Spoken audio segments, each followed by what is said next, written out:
जब आप अपनी प्रॉपर्टी सेल करने का डिसाइड करते हो तो प्रोसेस काफ़ी सिंपल लगता है। ब्रोकर ढूंढ लिया, उसने लिस्टिंग डाल दी और बायर आ जाएंगे।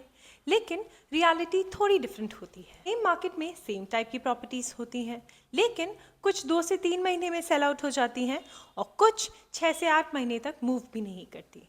डिफरेंस प्रॉपर्टीज में नहीं होता, अप्रोच में होता है। प्रॉपर्टी सेल करना सिर्फ एक लिस्टिंग एक्टिविटी नहीं होती, ये एक पूरा प्रोसेस डिज़ाइन करना होता है।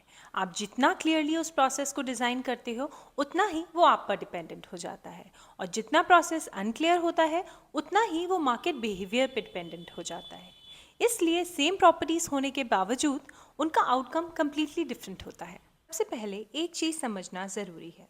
बायर जब आपकी प्रॉपर्टी देखने आता है, वो सिर्फ घर नहीं देख रहा होता, वो साइमल्टेनियसली 3 चीज़ें एवेल्युएट कर रहा होता है: प्रॉपर्टी, प्राइस और रिस्क। और सरप्राइजिंगली बहुत बार डिसीजन प्रॉपर्टी पे नहीं, रिस्क परसेप्शन पे होता है।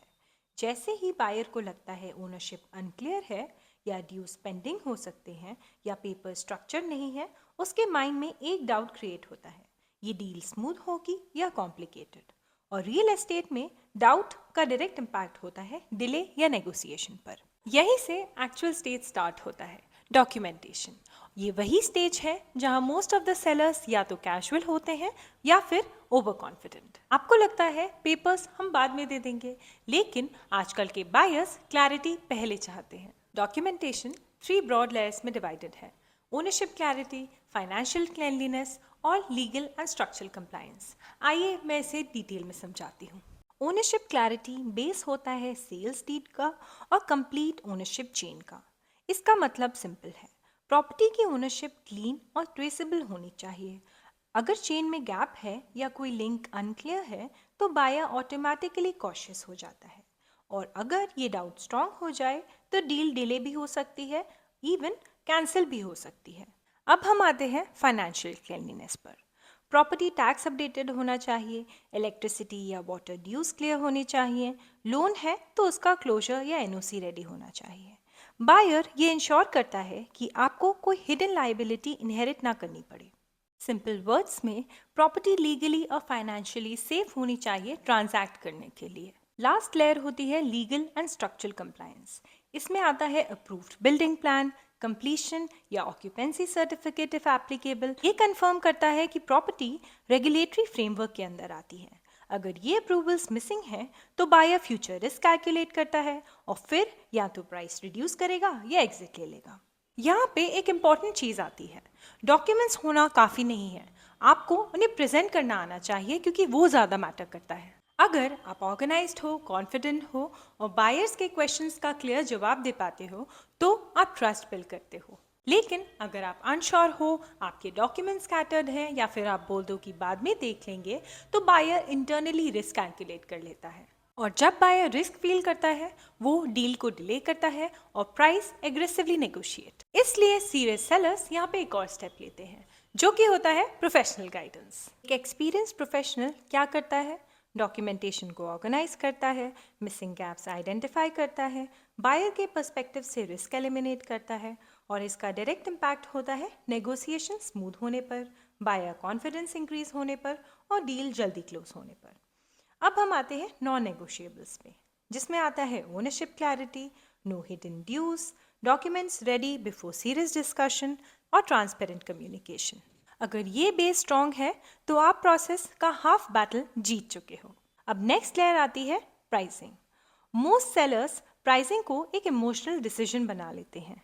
ये मेरी प्रॉपर्टी है, मैंने इतना इन्वेस्ट किया है तो मुझे इतना मिलना चाहिए। लेकिन मार्केट आपकी एक्सपेक्टेशन पे ऑपरेट नहीं करता। मार्केट ऑपरेट करता है बायर की रेडीनेस पे, वो किस रेंज में ट्रांजैक्ट करने के लिए रेडी है। और जब प्रॉपर्टी स्लाइटली ओवरप्राइस्ड होती है तो प्रॉब्लम ये नहीं है कि बायर्स नहीं आते, प्रॉब्लम ये होती है कि गलत बायर्स आ जाते हैं और धीरे धीरे प्रॉपर्टी मार्केट में ओल्ड लिस्टिंग बन जाती है। और एक प्रॉपर्टी जब स्टेल हो जाती है तो इवन करेक्ट प्राइसिंग पे भी उसका इम्पैक्ट कम हो जाता है। और यहाँ एक और इम्पॉर्टेंट लेयर ऐड होती है, ब्रोकर। और ऑनेस्टली ये सबसे मिसअंडरस्टूड पार्ट है। मोस्ट सेलर्स ब्रोकर को सिर्फ एक लिस्टिंग एजेंट समझते हैं। ये मेरी प्रॉपर्टी व्हाट्सएप पे डाल देगा और बाकी पोर्टल्स पे डाल देगा, जिससे बायर्स अपने आप आ जाएंगे। लेकिन रियलिटी में ब्रोकर का रोल इससे कहीं ज़्यादा होता है। एक एक्सपीरियंस्ड एजेंट क्या करता है, वो आपकी प्रॉपर्टी सिर्फ मार्केट में नहीं डालता, वो आपकी प्रॉपर्टी को पोजीशन करता है और वही डिसाइड करता है कि ये प्रॉपर्टी किस बायर के लिए रेलेवेंट है, किस प्राइस ब्रैकेट में इसका मूवमेंट पॉसिबल है और किस एंगल से इसे प्रेजेंट किया जा सकता है। और सबसे इम्पोर्टेंट, वो बायर्स फिल्टर करता है। आपको लगता है ज़्यादा साइट विजिट्स अच्छी बात होती है, रियलिटी में अनफिल्टर्ड विजिट्स सिर्फ नॉइस क्रिएट करते हैं। स्ट्रॉन्ग ब्रोकर क्या करता है, वो पहले बायर को समझाता है, फिर उसको प्रॉपर्टी दिखाता है। यहाँ आपको एक चीज़ कॉन्शियसली चेक करनी चाहिए, क्या ब्रोकर आपके एरिया में एक्टिवली काम करता है, और सेकंड, क्या उसके पास एक्चुअल बायर्स हैं या सिर्फ लिस्टिंग्स। अगर ब्रोकर के पास बायर्स का सेंस है तो वो आपको क्लियरली बता पाएगा कौन सा बजट एक्टिव है, कौन सा कॉन्फ़िगरेशन डिमांड में है और किस टाइप के बायर्स आ रहे हैं।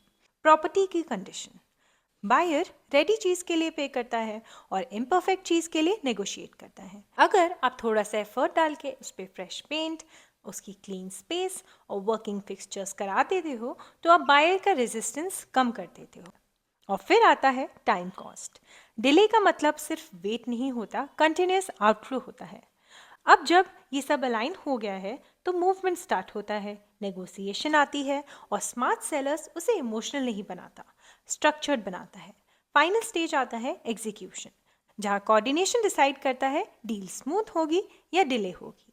अगर आप पूरा प्रोसेस देखो तो आपको एक चीज़ ज़रूर समझ आएगी कि सेलिंग सिर्फ एक सिंगल डिसीजन नहीं होता, ये एक कनेक्टेड प्रोसेस होता है। डॉक्यूमेंटेशन ट्रस्ट बिल्ड करता है, प्राइसिंग मूवमेंट क्रिएट करता है, ब्रोकर डायरेक्शन क्रिएट करता है, प्रेजेंटेशन परसेप्शन शेप करता है और एग्जीक्यूशन डील क्लोज करता है।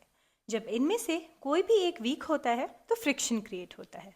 मोस्ट सेलर्स को लगता है कि उन्हें बेटर बायर्स की ज़रूरत है, लेकिन रियलिटी में उन्हें बेटर क्लैरिटी की ज़रूरत होती है।